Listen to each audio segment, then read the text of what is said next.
Hey there, this is Paul, and he's a geologist. You've probably seen him on the channel before. And you wouldn't let Nat come this time? Well, somebody has to work in the family, right?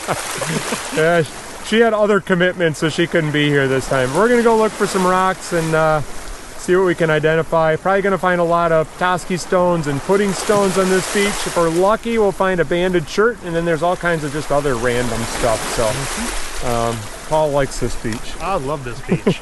Great. Something red down there. Looks like a piece of quartzite. What'd you find? Oh, nice little Petoskey. That's a good one. Not the best in the world, but not. Ah, that's pretty good though. It's not perfect, but better than what I've been finding this morning. What you got there, Paul? Looks like a Cheerio rock. It's actually even smiling. You're smiling or worried that I picked it up. It looks happy to me. What those are, those look like horn. You're looking at the bottom of the horn corals, because if I flip it over, you can kind of see this one here, kind of poking out up here a little bit. Yeah. So I think those are all horn corals through it. An interesting piece to see horn corals like that. That is, yeah. I just tipped over, but look at that. Wow. Sure spot that one easily. That one's going home, probably with Paul, because I'm such a nice guy, but I'm going to cry a little bit. I got glasses a couple of weeks ago and they're working because I spotted this one from quite a ways away. You see the Charlevoix stone or the Favosites right here? So that's what I saw, but I've already picked it up. I flipped it over. That's really cool. That's going to look great polished. I love that side. It's a larger Petoskey stone. The big ones usually aren't super high quality. That's not too bad. Oh, Paul's got one right next to me here. What's the back look like? Oh, this side's better than the other side. I don't know if you want either of those, but I don't. Nope.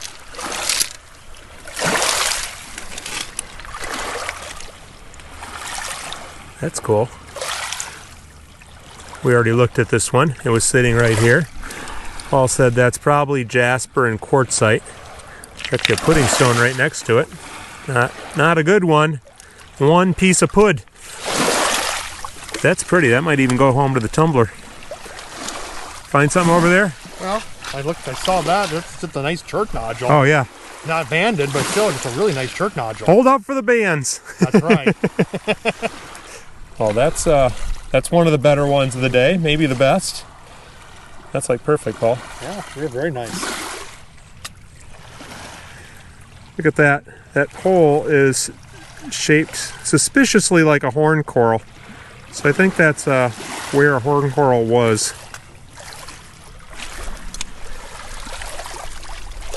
Found one? I think so. Oh yeah, that's a keeper. Yeah, that side's great. Yep. That side not so much. Yeah, don't look at that side. Exactly. Just hold it like that. Right. That's a nice one. That's beauty. Yeah, you were hoping to find one. I was. There it is. There it is. That's one of them, hopefully. Paul, I think I found a rock for you. You're gonna like that one.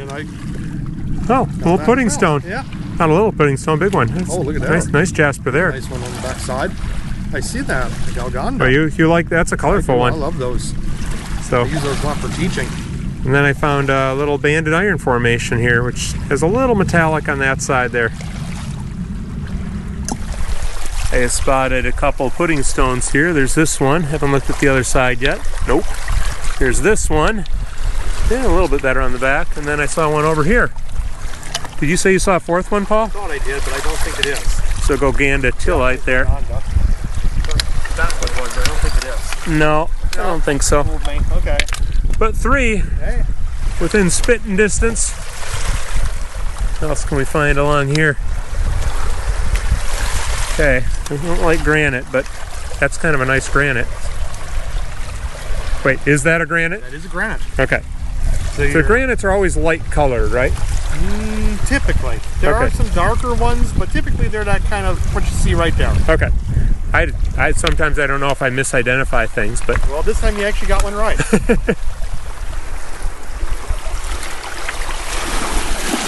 A colorful little confetti speckles on there. Yeah, that's my like non-geologist interpretation. What do you think that is? Looks like an Arcos. I've seen a lot of little red little feldspars in there, lithic feldspars all through that. So I would actually call that a Arcos. Got a little bit of quartz in there as well. Yeah, it's a pretty little rock. Yeah, pretty little. Probably would cut up nice. Yeah, you want to take it home, cut it up? I'm not going to take it home. Okay, me either. But Let someone else have it. yeah, leave it there for the next guy or gal. Well, I just did a video on a gigantic Petoskey stone at our museum here in town, so this one isn't going to look as impressive, but I can pick it up, which I couldn't do with that other one. Not a good quality rock though, so that'll stay right there. And the Petoskey, that's not a bad one. That is a bad one. There's one. Lots of Petoskey stones. Hard to find a really good one though. Now I told Paul he could take anything he wanted off this beach, that I didn't need to take anything, but once again I might be feeling a little bad. That's too soon there. That's a pretty good one. That's a really nice one. There, right? Good coloration, good jasper knobs, good. You got a few clear quartz pieces. That's really nice. Geologist approved. Well, Paul and I just found kind of matching really nice Petoskey stones. Those are good ones. Okay, let's see if Paul's any good at finding pudding stones. Have to be blind. Oh, maybe he is. Oh, right there. Okay, that's the best one of the day, in my opinion. Yep. That's really good. Yep, nice color. Look what I just found, Paul. I see what you just found. The cold water agate, and one of the better ones I've ever found. That is a beauty. Oops, I'm off screen there. You don't see those every day. Oh, that's pretty neat. That goes all the way through too. Yeah, I can see a little bit peeking out there. Oh, there's a little crystal pocket there. Yeah, that's a beauty. I think I'll keep it. I think you should. So I'm not exactly sure, but it's definitely something that's been epithetized. And I don't know if it's going to show up in the video or not, but it is very green. Very green. I spotted that from really 10 feet away. Yeah, really interesting sample. Actually, some really nice Petoskey's embedded in that big rock. This part here, by my thumb, is particularly good.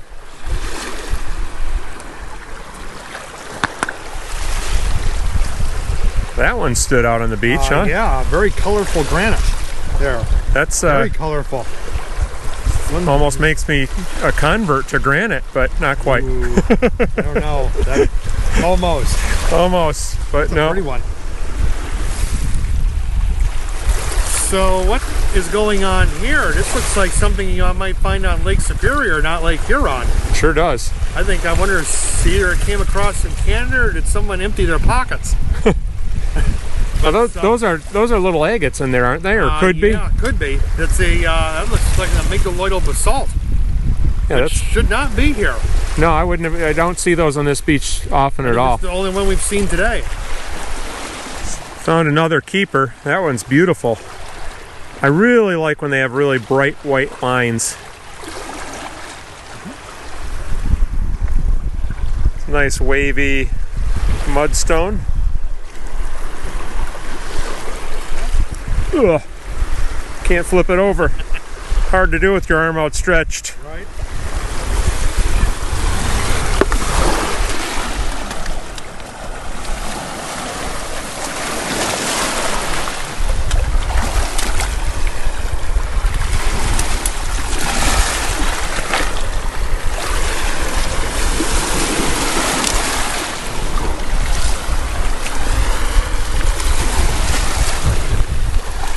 A little hole through that one. I see that.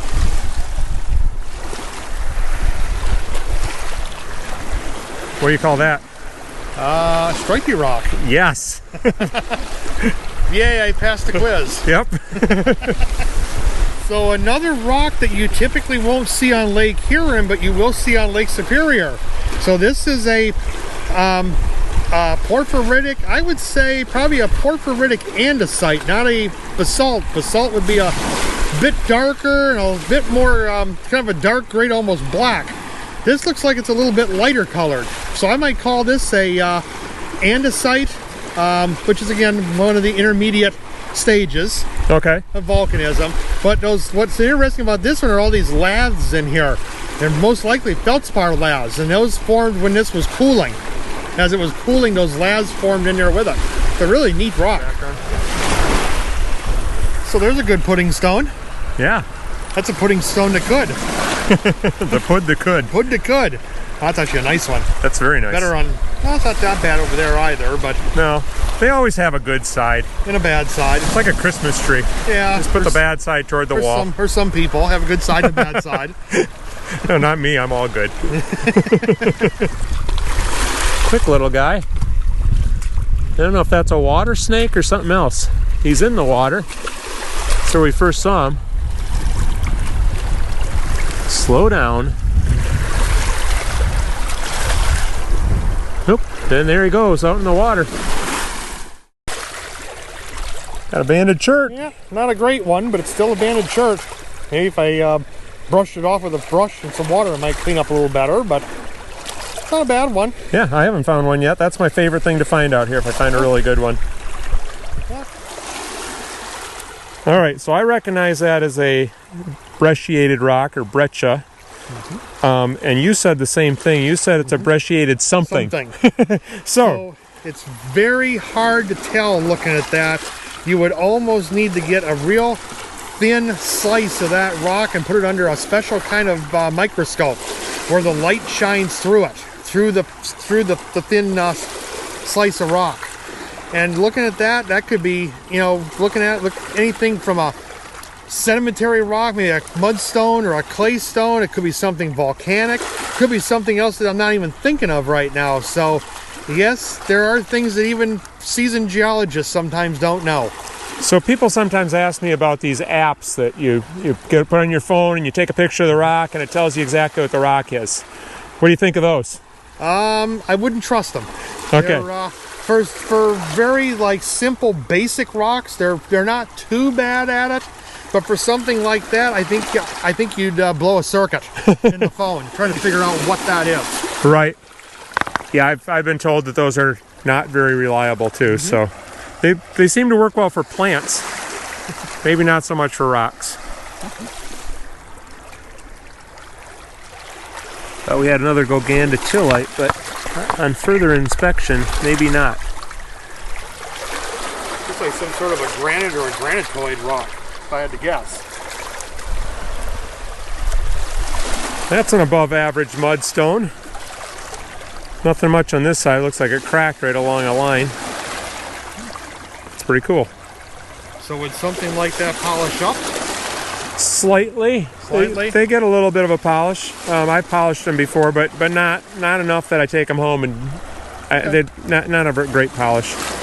I don't usually see one snake on the beach, and there's a second one right into the water. I thought I was going to get him while he's still on the beach, but it's got to be a water snake because he wants to be there.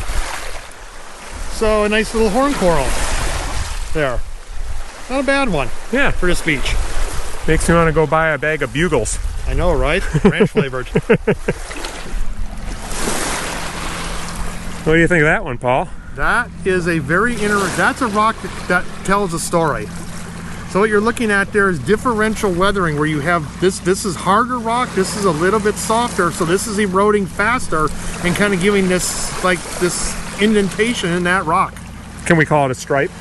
I would call it a stripe. We can call it a stripy rock as well. Very interesting one. Yeah, it's a cool looking one. It is. So we're heading back, and I just thought I would give a suggestion that if we're out picking up rocks, we should take a little bit of trash off the beach with us. So I always try to bring something back, and I'd like to challenge you guys to do the same thing. Well, we made it back to our house.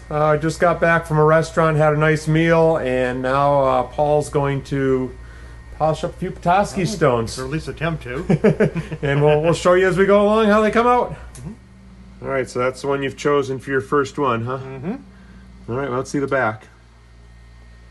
Looks good on both sides. Yeah. All righty.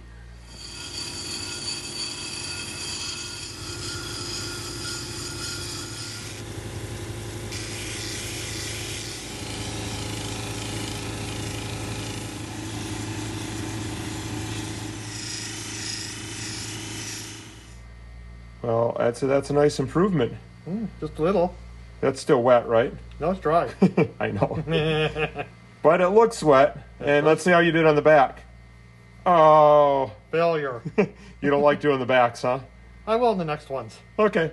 Yeah, sometimes it's nice. Some people like them that way, so you can see the contrast before and dry, after. You know, and polished, unpolished. Yeah, that's nice though. It's nice. that's a very nice rock. It came out well. Okay, this is next up, huh? Next victim. Yes. So they look bad dry. Let's get that wet. So we can expect it to look sort of like that when you get it polished. But better.